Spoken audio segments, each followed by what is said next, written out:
Jóvenes, buenas tardes. Vamos a continuar con nuestra video aula número 36, en donde continuaremos con la teoría de estabilidad para semigrupos. En esta ocasión vamos a estudiar las condiciones de contornos disipativas. En estas condiciones de contorno disipativas vamos a ver cómo es que la observabilidad, las desigualdades de la observabilidad juegan un papel muy importante. Y ahí es donde vamos a conseguir probar que la solución es exponencialmente estable. Terminaremos esta aula haciendo unos ejemplos para la ecuación de ondas con disipación en la frontera y también para la ecuación de vigas.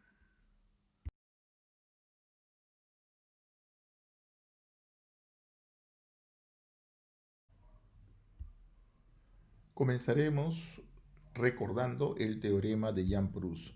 Veremos de que este teorema depende de tres hipótesis. La primera de ellas es de que el semigrupo sea de contracciones. La segunda es de que el eje imaginario esté contenido en el conjunto resolvente del generador infinitesimal.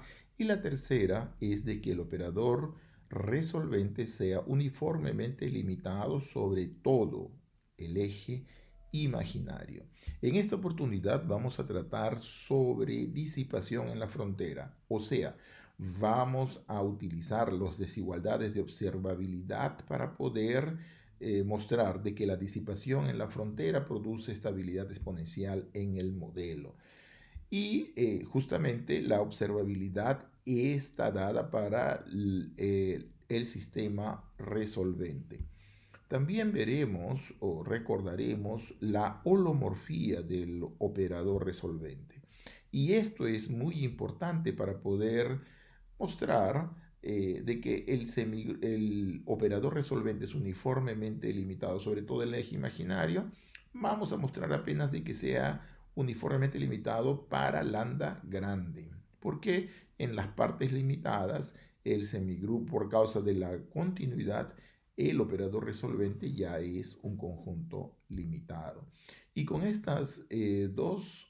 estos elementos todos, vamos a mostrar de que el sistema con disipación en la frontera es exponencialmente estable. Muy bien, entonces todos estos elementos están dependiendo del teorema de Proust, de las tres hipótesis, los sistemas localizados, en este caso vamos a tratar de disipación en la frontera, la observabilidad, la holomorfía, que nos implica de que basta limitar el operador resolvente para lambda grande, y con estos elementos mostramos el decaimiento exponencial. Recordemos el teorema de Proust. Nos dice que un semigrupo de contracciones sobre un espacio de Hilbert es exponencialmente estable si y solamente si el eje imaginario está metido en el resolvente y el operador resolvente es uniformemente limitado sobre todo el eje imaginario.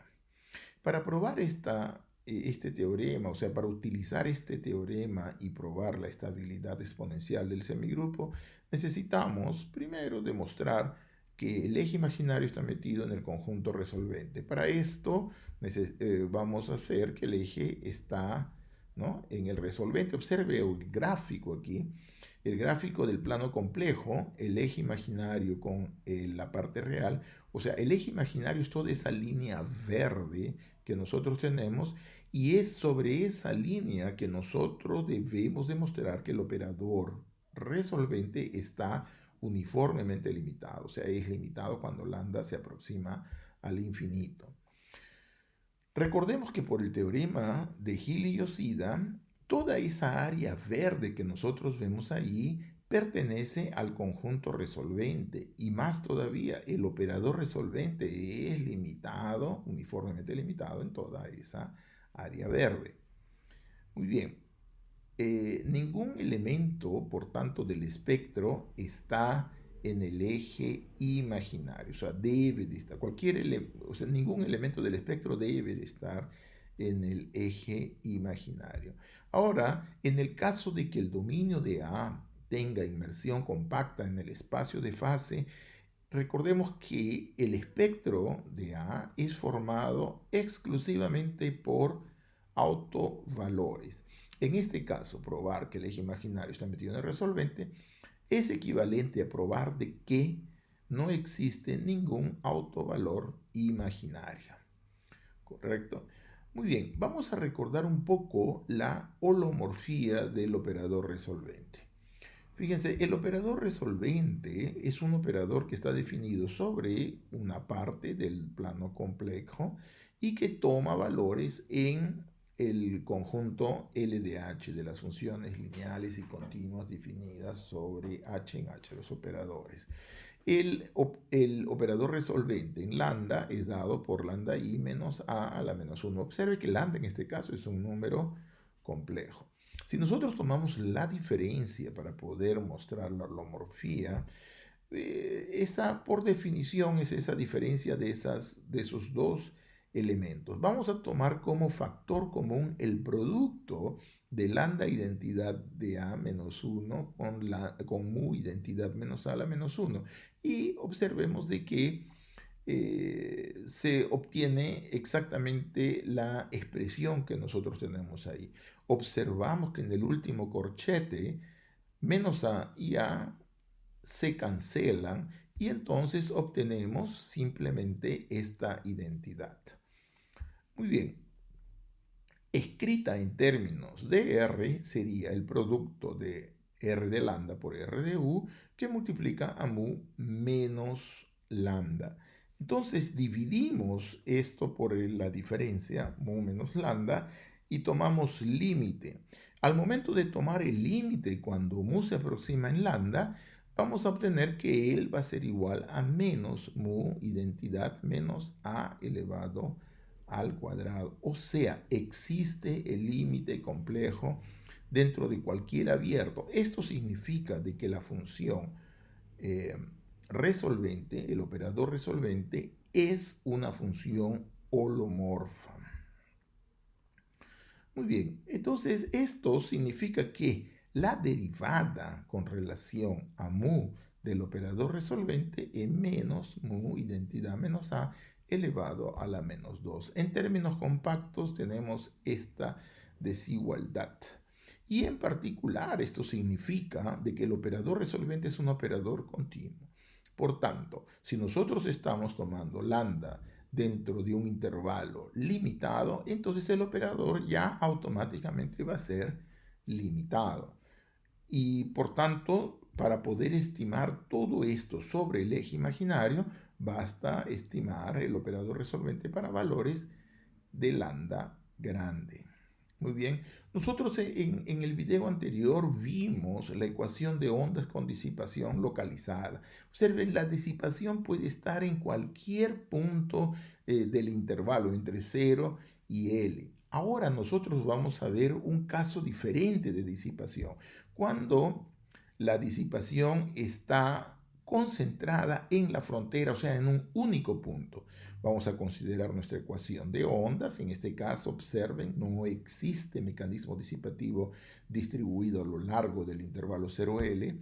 Las condiciones de contorno en el punto 0 está firme, está sujeto, mientras que en el punto L estamos dando una fuerza de fricción proporcional a la velocidad y las condiciones iniciales. Entonces, gráficamente, fíjense, nosotros tenemos una barra o una viga que está presa en el lado izquierdo y en el extremo derecho, en el punto L, le estamos colocando un mecanismo disipativo que funciona como si fuesen dos tipos de molas, dos resortes que hacen un amortecimiento concentrado en el punto L. Y lo que modela este tipo de mecanismo friccional es la condición de contorno U de X en L en T igual a gamma U T de LT, que es una fuerza friccional producida por ese mecanismo que es aparentemente un par de resortes que están metidos ahí.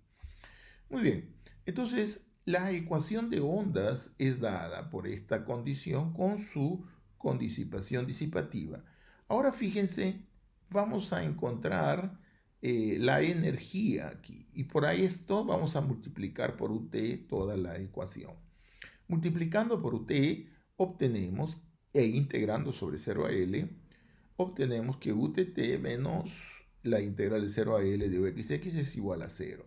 Por tanto, juntando las derivadas, obtenemos un medio de la derivada de la integral de UT al cuadrado.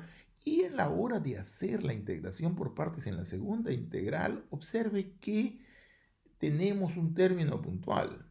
Y este término puntual es en L debido a la condición de contorno. Muy bien, recordando que la ecuación de contorno, la condición de contorno u de x en L es igual a menos gamma t, automáticamente nosotros tenemos de que ese producto se convierte en más gamma u de t al cuadrado. Por tanto, la derivada de la energía es igual a menos ut en lt elevado al cuadrado. Esto significa que la energía es disipativa, o sea, existe una pérdida de la energía. O sea, nosotros observemos que ahora vamos a tener que hacer la observabilidad para este tipo de problemas, en donde el mecanismo disipativo ya no está uniformemente distribuido sobre un subintervalo del dominio, sino es efectivo apenas en un punto, en el punto L. Y esta es la condición de contorno disipativa que nosotros observamos ahí. Muy bien, denotemos entonces la energía puntual en 0L dada por un medio de V de X al cuadrado más UX al cuadrado. Recordemos que ese V es la derivada de UT. La energía total, por tanto, pasa a ser la integral de 0 a L de esa expresión. Y aquí entonces tenemos nuestro teorema de observabilidad, que nos dice lo siguiente: la ecuación de la solución de la ecuación de ondas, de la ecuación resolvente de ondas, ¿no?, verifica esta desigualdad. O sea, que B menos A en gamma de A menos la integral de toda la energía es menor o igual a norma de U, norma de F más un cuarto de la energía. Esto es lo que nos da la observabilidad en este caso. Muy bien, observemos que la observabilidad lo que nos está diciendo es lo siguiente. Si la energía si la energía integrada está limitada sobre un subintervalo, la energía puntual entonces está limitada en A, en B o en cualquier punto que pertenezca a ese intervalo. Y recíprocamente, si la energía puntual está limitada en un punto, x igual a A, entonces la energía integrada está limitada en cualquier subintervalo donde A pertenezca. Gráficamente tenemos lo siguiente: si nosotros tenemos de que la energía integrada está limitada sobre el intervalo L0, L1, ¿no?, o sea, está integrada por un número G, entonces la energía puntual en L0 va a estar limitada por una constante veces G o por una función completamente igual. De la misma forma, en L1, la energía puntual en L1 va a estar limitada. Recíprocamente, fíjense, si nosotros tenemos una limitación en un punto, si mi energía puntual en L0 está limitada por una constante, entonces la energía integrada va a estar limitada en todo intervalo en el cual L0 pertenezca. Entonces la integral de 0 a L0 de mi energía puntual va a estar también limitada. Y de la misma forma, yo limito la parte restante, el intervalo L0 hasta L, también va a estar limitado. Por tanto, si yo tengo que mi energía puntual está limitada, mi energía integrada lo está. Si mi energía puntual está limitada en L0, ella está limitada desde L0 hasta L o de 0 a L0, ¿correcto? Entonces, es un intervalo en el cual L0 pertenezca. Muy bien, vamos a ver entonces nuestro primer ejemplo aquí. Vamos a considerar los datos iniciales y mostraremos de que la solución de la ecuación de ondas dada por esta con condiciones iniciales, Ux igual a 0 y Ut en 0 igual a 1, verificando las condiciones de contorno en 0 igual a 0 y la disipación en L, Ux en L igual a menos Ux en L. Muy bien, esto decae exponencialmente para 0. Nuestra estrategia es aplicar el teorema de Proust para mostrar este resultado de la estabilidad exponencial de la ecuación de ondas con disipación en la frontera. Vamos a usar el teorema de Proust. Y como ya sabemos, para la ecuación de ondas tenemos el espacio de fase V0 de 0 a L, que nada más es que las funciones en H1 que se anulan en 0. Cartesiano con L2. Aquí observemos de que A de U es igual a VUXX. Recordemos que V es UT y ahí la disipación, observen que el mecanismo disipativo nos implica que gamma VL al cuadrado es menor o igual que la norma de U por la norma de F. ¿Qué es lo que vamos a hacer? La primera cosa que vamos a hacer es mostrar de que el eje imaginario está metido en el conjunto resolvente de A. Y la segunda es que el operador resolvente está uniformemente limitado sobre todo el eje imaginario. Para esto vamos a comenzar con nuestra ecuación resolvente. Recordemos que F va a ser un vector columna, F minúscula, G minúscula, y en términos de las componentes, la ecuación resolvente se convierte en este sistema. Vamos a multiplicar la segunda ecuación por V. Ahí vamos a obtener, ¿no?, de que I lambda integral de 0 a L de B al cuadrado menos la integral de UXXV es igual a GV. Vamos a hacer integración por partes en esta integral y ahí automáticamente nos queda UXVL menos la integral desde 0 hasta L de UXVX. Observe que aquí aparece un término puntual, ¿no? Y ese término puntual es el que nos produce la disipación. Por tanto, sustituyendo estos valores tenemos nuestra nueva ecuación, que la escribimos de esa forma, y observemos de que esta última expresión, utilizando la primera ecuación del sistema resolvente, la podemos expresar como el producto de Ux por I lambda Ux menos F. Esto es simplemente derivando la primera ecuación del sistema resolvente.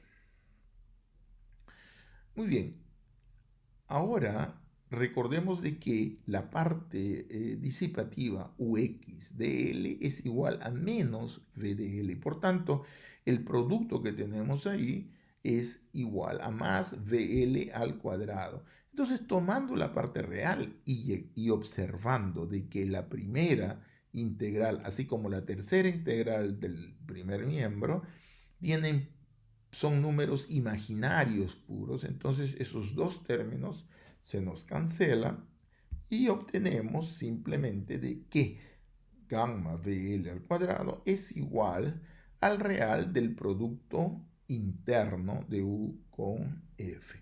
Esta desigualdad es tremendamente importante, la vamos a destacar de color y vamos a ponerla en un marco porque esto es lo que vamos a utilizar para poder probar la estabilidad exponencial, ¿correcto? Entonces, recordemos bien esta identidad, que en otras palabras nos dice también, si usamos la desigualdad de Cauchy-Schwarz, de que gamma de L al cuadrado es menor o igual que la norma de U por la norma de F. Probaremos entonces las dos condiciones del teorema de Proust, que el eje imaginario está metido en el conjunto resolvente y que el operador resolvente es limitado. Muy bien, entonces para poder hacer la primera parte vamos a mostrar de que no existen autovalores imaginarios, o sea, esta última ecuación solamente nos produce 0. Para esto vamos eh, a tomar, aquí nosotros tomamos f igual a 0 y recordemos, en la última ecuación habíamos tenido que gamma v al cuadrado es norma de u, norma de f. Pero el f es 0, entonces el v en L se anula y por tanto la condición de contorno que nos quedaba, que recuerden que ux en L era gamma VL, pero ahora VL es nulo, entonces me queda esta otra condición, que ux en L también vale 0, ¿no? Y esto es simplemente por causa de la desigualdad del cuadrado que nosotros habíamos visto anteriormente, y f es igual a 0. Muy bien, vamos a razonar por el absurdo. Vamos a suponer de que exista un u diferente de 0 que sea un autovector asociado al autovalor imaginario. O sea, tiene que ser un elemento no nulo. Correcto. De la ecuación resolvente vamos a tener este sistema, sustituimos, vamos a eliminar el v, eliminamos el v en este sistema y obtenemos la ecuación menos lambda al cuadrado, lambda un número real, menos uxx igual a 0. Verificando las siguientes condiciones de contorno, que u en L es igual a ux en L y esto es igual a 0. Pero observen de que la ecuación que nosotros tenemos al lado derecho es una ecuación de segunda orden y que nosotros tenemos un problema de valor final, u en L igual a ux en L igual a 0. La teoría general de EDO nos dice que la solución debe de ser idénticamente nula. Entonces, u debe de ser 0. Si nosotros colocamos u igual a 0 en la primera ecuación, obtenemos inmediatamente que v debe de ser idénticamente nula. Concluimos, por tanto, que u, que es igual al vector uv, debe de ser el vector nulo. Pero esto es una contradicción. Una contradicción porque nosotros estamos suponiendo de que u sea un autovector y los autovectores deben de ser no nulos. Entonces, esta contradicción viene de suponer de que exista un autovalor imaginario. Por tanto, tenemos de que esto es absurdo y todos los elementos del eje imaginario deben de estar metidos en el resolvente. Muy bien, la segunda parte del teorema de Proust nos dice que debemos de estimar el operador resolvente. Muy bien, para esto nuevamente usamos la ecuación resolvente, recordando f, el vector columna, f mayúscula, el vector columna fg. Y el sistema resolvente está dada por esas dos ecuaciones, ¿no? Que son las componentes del sistema anterior. Notemos que la energía puntual en este caso es dada por un medio de v al cuadrado. V estaría representando la energía potencial, la velocidad v está representando la velocidad, por tanto esa primera componente es la energía cinética y el ux es la energía potencial elástica. Y para el punto x igual a L vamos a obtener lo siguiente, de que j de L es igual a v de L más ux en L. Pero observemos que la condición disipativa nos dice que ux en L es igual a v de L y v de L ya es uniformemente limitado por norma de u, norma de f. Por tanto, esa suma de cuadrados es limitada por una constante, norma de u, norma de f. ¿Qué es lo que tenemos? Tenemos que la energía puntual en L está limitada. ¿Qué nos dice la observabilidad? La observabilidad nos dice de que la energía integrada entonces, desde 0 hasta L, que es un intervalo que contiene L, va a estar limitada por norma de U, norma de F. Y por tanto, por la definición de la norma de U, que es exactamente el valor de esa integral desde 0 hasta L, vamos a obtener de que u al cuadrado es menor o igual que una constante norma de u, y eso nos implica de que la norma de u pasa a ser menor o igual que una constante norma de f. Y esto nos implica que el operador resolvente es uniformemente limitado sobre todo el eje imaginario. Muy bien, esto prueba entonces la estabilidad exponencial para la ecuación de ondas con disipación en la frontera. Vamos ahora a considerar la ecuación de vigas. Pero para la ecuación de vigas también necesitamos un resultado de observabilidad, o sea, el resultado que nos diga si yo tengo mi energía puntual en L limitada, entonces yo voy a tener la integral desde 0 hasta L también limitada, que es lo que me va a dar la condición de que el operador resolvente sea uniformemente limitado. Muy bien, denotemos la energía puntual y la energía integrada de la misma forma como habíamos denotado anterior, solamente que ahora en este caso corresponde a la ecuación de vigas y aparece entonces uxx al cuadrado. Muy bien, el teorema establece lo siguiente.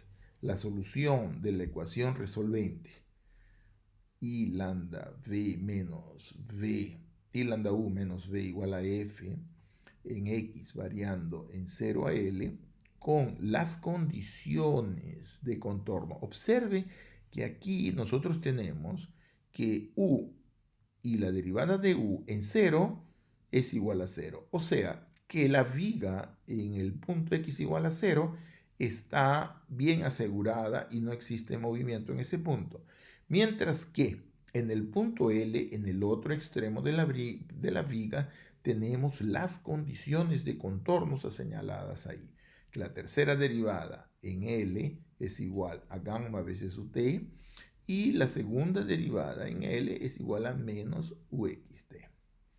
Muy bien, la solución de esto verifica lo siguiente, de que la integral, de que el valor absoluto L, la energía puntual en L, menos la integral desde 0 hasta L del J más uxx es menor o igual que una constante norma de u, norma de f, más un cuarto de esta integral. Muy bien, para esto vamos a tomar la ecuación resolvente en términos de las componentes. Se escribe de esa forma. Si nosotros multiplicamos por v, observen, si nosotros multiplicamos por v, vamos a obtener de que i lambda v al cuadrado más la cuarta derivada en x por v debe de ser igual a la integral de g por el conjugado de b. Muy bien, va haciendo integración por partes en este término, observemos que aparece nuestra primera término puntual y seguido esta expresión. En esta segunda parte, este segundo miembro es una función f, que es un dato multiplicado por b, y ella es simplemente mayorada por la norma de u, norma de f. ¿Por qué? Porque v es una componente de u y g es una componente de f, por tanto es mayorada por esos dos productos. Ahora observemos que el primer término es un término imaginario puro y vamos a hacer una integración por partes en el último término del primer miembro. Así obtenemos esta segunda ecuación, esta tercera ecuación, en donde nos aparecen los dos términos puntuales sumados con u, xx, vxx. Observemos que esta integral, usando la primera ecuación del sistema resolvente, se transforma en ese valor que nosotros tenemos ahí, en donde aparece i lambda uxx al cuadrado, o sea, porque es uxx por uxx conjugado y nos da un valor al cuadrado, que aparece un valor imaginario puro. Entonces, en la primer miembro sale imaginario, en esta segunda integral del primer miembro también sale un valor imaginario y por tanto encontramos que estos valores ¿no? Valores puntuales se escriben utilizando la ecuación resolvente, la ecuación, las condiciones de contorno en el punto L, de esta forma. Por tanto, tomando parte real, observen, las partes imaginarias puras se desaparecen y sustituyendo los valores de la condición de contorno, obtenemos que gamma v al cuadrado en L más mu Vx de L al cuadrado va a ser igual a la parte real de esos dos productos, que nada más es menor o igual que la norma de U y la norma de F. Muy bien, entonces tenemos de que las condiciones de contornos V en L y Vx en L están uniformemente limitados por la norma de U, norma de F. Esta es una relación extremadamente importante y que debemos de recordarla bien, por eso la destacamos aquí. Muy bien, vamos ahora a estimar esta parte aquí. Vamos a utilizar la ecuación resolvente. En términos de sus componentes tenemos ese sistema y lo vamos a multiplicar por QUX conjugado. O sea, vamos a encontrar la identidad, la desigualdad de observabilidad. Entonces, haciendo este producto, obtenemos esta ecuación. O sea, multiplicamos los tres elementos por QX y obtenemos esos tres elementos que tenemos ahí. Observemos que después, que esta última parte la podemos escribir como siendo, usando la primera ecuación del sistema resolvente, como siendo QV y lambda UX. ¿Correcto? La segunda parte la vamos a hacer un producto, vamos a hacer integración por partes y vamos a obtener ese término puntual menos la otra parte que asociamos la, a la integral. Y finalmente el último término, que nada más es un elemento que se mayora por la norma de U multiplicado por la norma de F. O sea, este último término es un término que no nos da ningún problema. Muy bien, sustituimos entonces los valores que habíamos conseguido encima y obtenemos esta nueva ecuación.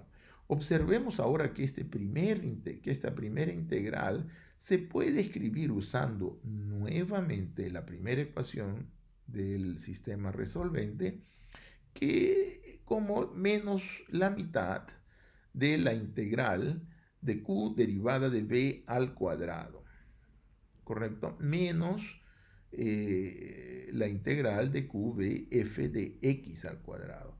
Muy bien, entonces estos valores se obtienen la siguiente cosa. Aquí, después de hacer integración por partes, obtenemos la tercera derivada, q segunda derivada, nada más es que la derivada de q de x elevado al cuadrado. Entonces, y observe que el primer miembro vamos a hacer una nueva integración por partes y obtenemos estos valores que nosotros tenemos ahí, el término puntual más la integral de uxx al cuadrado. Fíjese, aquí es importante notar de que los términos uxx y ul son términos de frontera que nos aparecen y que deben de ser estimados para poder obtener nuestra desigualdad de observabilidad.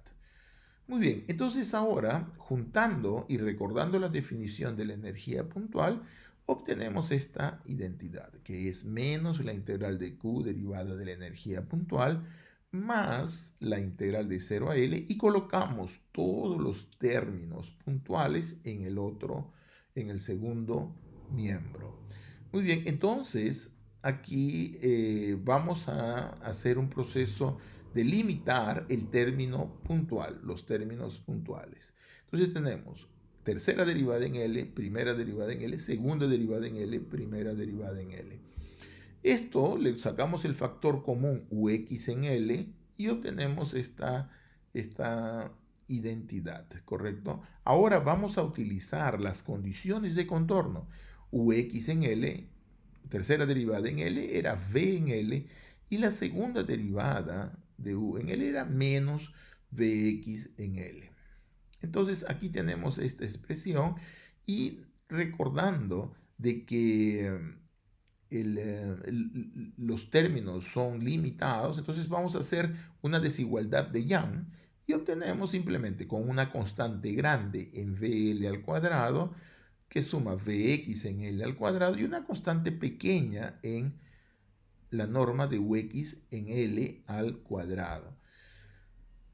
Aquí vamos a utilizar la desigualdad de Sobolev que nos dice de que la norma en el infinito, o sea, la norma del supremo esencial, es siempre menor o igual que una constante, la norma de Wx en L. Este Wx porque hemos aplicado la desigualdad de Poincaré, ya que W en 0 es igual a 0.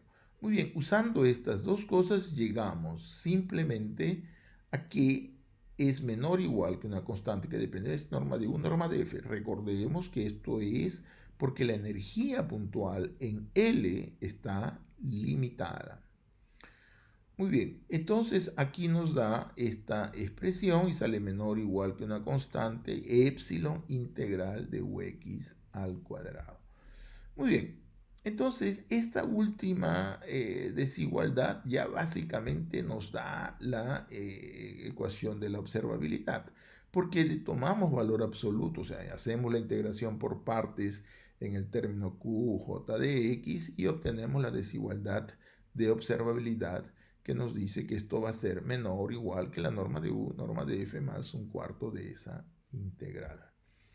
¿Correcto? Entonces, con esta desigualdad, una vez ya hecha, con la desigualdad de la observabilidad, es relativamente simple mostrar la estabilidad exponencial para vigas.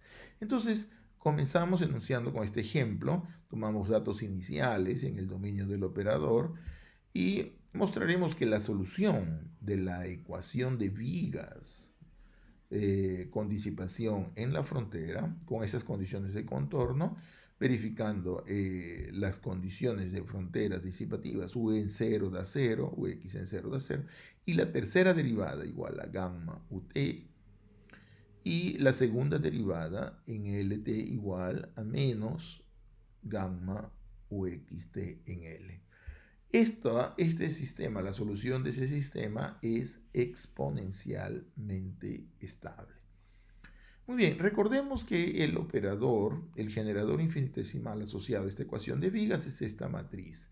0 identidad menos derivada de cuarta orden de U, 0.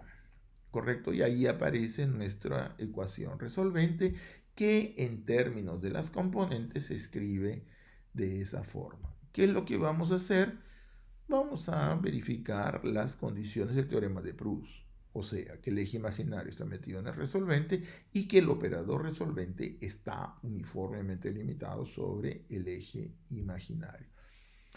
Primero, que el eje imaginario está metido en el resolvente. Mostraremos que no existen autovalores imaginarios. De la misma forma que nosotros hicimos para la ecuación de ondas. Así tenemos de que, recordemos de que la condición de disipación gamma BL al cuadrado más mu UXL al cuadrado era igual a el producto interno de U con F. Vamos a raciocinar por el absurdo. Supongamos que para F exista un autovalor imaginario. Entonces significa que el operador resolvente con F igual a 0 nos verifica esa ecuación, ¿no?, que tenemos encima y que exista un autovector no nulo que sea solución de ese problema de autovalores. Muy bien, entonces en términos de las componentes tenemos esta cosa y esto nos implica, observen que F estamos tomando F igual a 0, ¿no? Y esto nos implica, eliminando V de este sistema, de que menos lambda al cuadrado U menos la cuarta derivada en X debe de ser igual a 0. Recordemos ahora las condiciones de contorno. Las condiciones de contorno que nosotros teníamos era esa y las condiciones en 0 que son nulas. Bueno, sustituyendo, sabemos de que V en L vale 0 ahora porque F es igual a 0 y UXX también vale 0 porque Vx en L también es 0. Entonces, estas condiciones se verifican que ux en L, segunda derivada en L y tercera derivada en L me da 0. Recordemos que nosotros tenemos una ecuación de cuarta orden y un problema de valor final. Este problema de valor final significa igual a 0, significa que la única solución posible es u igual a 0. Por tanto, u debe de anularse. Si u se anula, volvemos a la primera ecuación del sistema resolvente y obtenemos que v debe de ser idénticamente nula. Por tanto, el autovector uv debe ser igual a 0, 0, pero esto es una contradicción. Una contradicción que viene de suponer que existan autovalores imaginarios. Por tanto, no pueden haber autovalores imaginarios y significa que el eje imaginario debe de estar completamente contenido en el sistema, en el conjunto resolvente de A. Finalmente, vamos a ver la estimativa o el cálculo de la estimación del resolvente. Vamos a usar nuevamente la ecuación resolvente con la f mayúscula dada por ese vector columna y en términos de las componentes el sistema resolvente se escribe de esta forma, recordando de que la energía puntual está dada por esa expresión. Para x igual a L vamos a tener que la energía puntual en L está uniformemente limitada. De la observabilidad automáticamente concluimos de que la energía asociada al sistema v al cuadrado uxx al cuadrado es menor o igual que la energía puntual que está limitada por norma de u, norma de f. Por tanto, obtenemos que la norma de u al cuadrado está limitada y obtenemos esa desigualdad que significa que u está menor o igual que una constante de norma de f. Pero esto que está aquí nos implica que el operador resolvente está uniformemente limitado sobre todo el eje imaginario. Y esto es lo que produce la estabilidad exponencial. Por tanto, el sistema de vigas con disipación en la frontera decae exponencialmente gracias al teorema de Proust. Bien, jóvenes, llegamos a la hora de hacer nuestros resúmenes y obtener nuestras conclusiones. Lo que vimos desde el inicio fue nuevamente la caracterización de la estabilización exponencial dado por el teorema de Proust, que consiste en 3 puntos. Primero, considerar el semigrupo como un operador de contracciones, verificar que el eje imaginario está contenido en el conjunto resolvente y finalmente mostrar de que el operador resolvente está uniformemente limitado sobre el eje imaginario.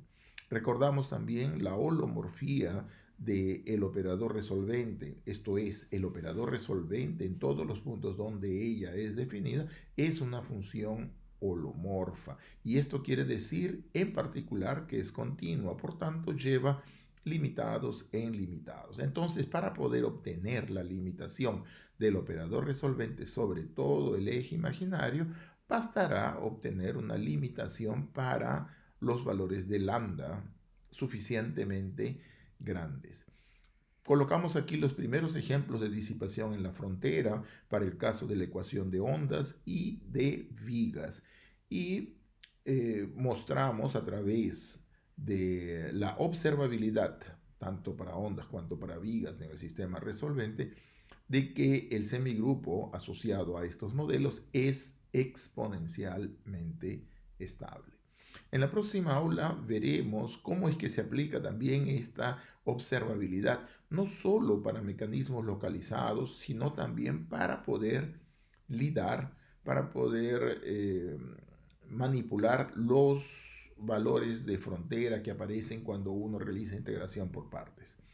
Entonces vamos a ver en el próximo video la aplicación de la observabilidad para obtener la estabilidad exponencial para vigas termoelásticas.